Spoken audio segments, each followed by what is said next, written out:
Hi, I'm Mike McDonald with Slate House Group. Today we're going to be talking about toilets and our flushing systems. Basically what we have here is a toilet with an older flush valve and flapper. So as you can see, when it flushes, it's not filling up the whole way. And also when we look inside, we can see a lot of the parts are corroded, dirty, and probably need replaced as they aren't working correctly. So today we're going to be here with Anthony Rosario.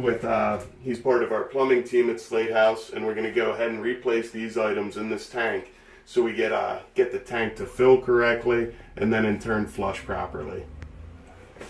Okay, so we're back now, and Anthony went ahead and already loosened the fill valve for us here.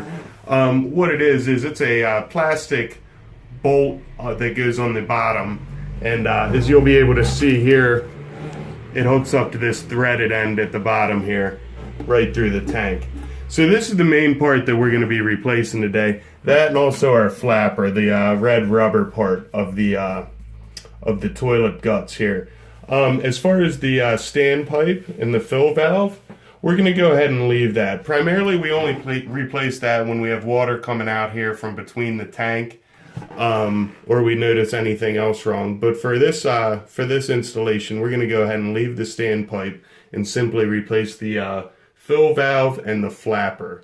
So Anthony's going to go ahead and get everything set up to do this, and we'll come back and we'll show you how to replace the flapper and throw in our new fill valve and get this toilet up and running right. Okay, so as you see, we got our fill valve in there, and we replaced the wax nut. Now Anthony's going to be hooking up the water supply line, which is going to be our main source of water to fill up the tank, obviously, to the fill valve here. Once he gets it on, we'll go ahead and attach it to the standpipe. And also, I want everybody to take note of the new flapper that we installed. As you can see, the chain has a little tense, is a little tense. We want to make sure it's tight, so when we pull it open, it's going to open up wide enough to let the tank flush out. We also want to make sure that it's not too tight so that the flapper won't close, because obviously if it won't close, you'll have a running toilet. But overall, this is pretty much the basics of it. And now we're going to go ahead and get the tank filled up and make sure it flushes right and go from there. Okay, so I guess here's the test for us, but I'm assuming everything's working right because we put it all in correctly. But as far as things go, we want to make sure that the flapper opens up correctly, goes ahead, lets all the water out, filling up the tank, or as soon as the flusher valve closes here, go ahead and start filling up the tank.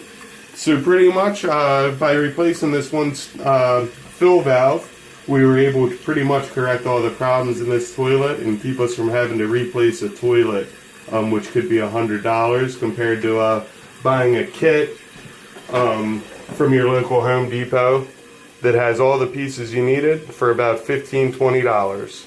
So there you have it, and thanks for watching our Slate House video on how to repair the guts of a toilet.